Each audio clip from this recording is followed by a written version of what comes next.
Halo,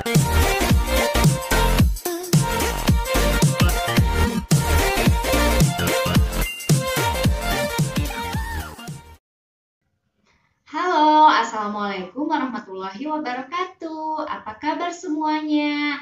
Sudah pasti siap belajar dong hari ini.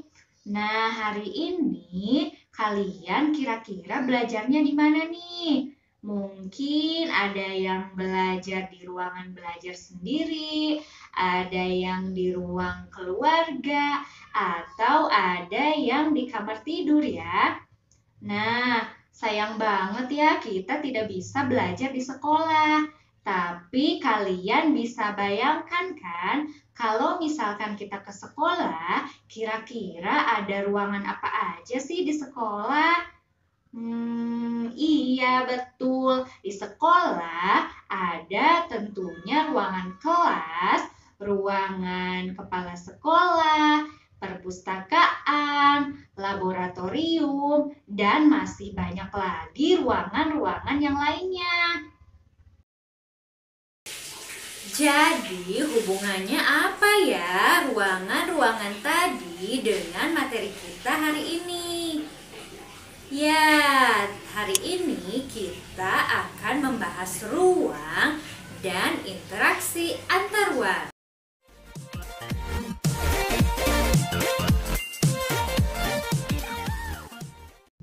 Berbicara soal ruang, ternyata ruang itu bukan hanya tempat-tempat yang tadi kita sebutkan loh.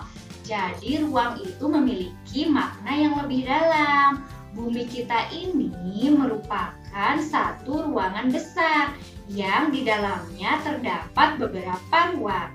Di antaranya ada ruang darat, ada ruang laut, dan ada ruang udara. Nah, untuk lebih jelasnya, kita lihat yuk penjelasannya.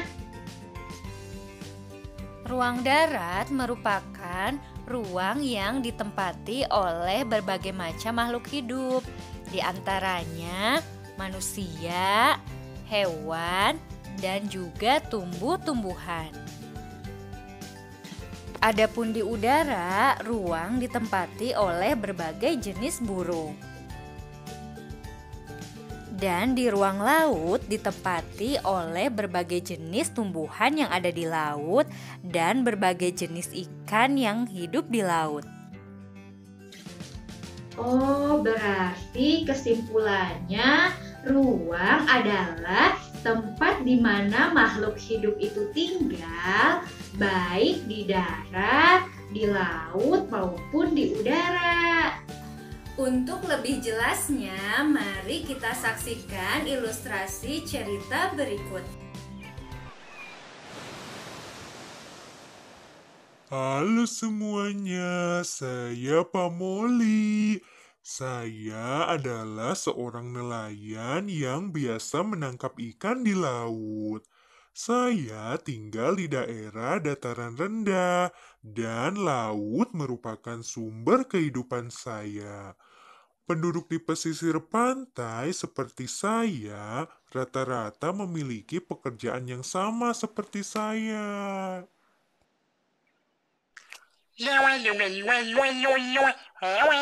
Saya Pak Kokos. Saya seorang petani sayuran. Kebetulan nih, saya sedang menyiram benih-benih sayuran. Kalian bisa menemukan banyak sayuran di dataran tinggi seperti saya. Nah, udah pada kenalan dong sama Pak Kokos dan juga Pak Moli. Kira-kira antara Pak Kokos dan Pak Moli terjadi interaksi tidak ya? Kita cari tahu yuk jawabannya.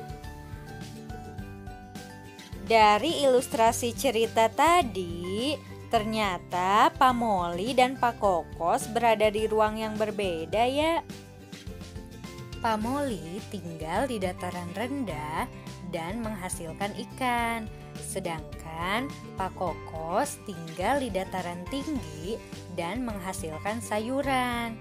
Keduanya bisa memicu terjadinya interaksi antar ruang. Hal ini disebabkan daerah dataran rendah tidak bisa menghasilkan sayuran. Begitupun daerah dataran tinggi, tidak bisa menghasilkan ikan, sehingga mereka akan saling bergantung dengan cara menjual hasil perikanan dan pertaniannya. Jadi, interaksi antar ruang adalah hubungan timbal balik antar satu ruang dengan ruang lainnya. Contohnya seperti tadi antara Pak Moli dan Pak Kokos.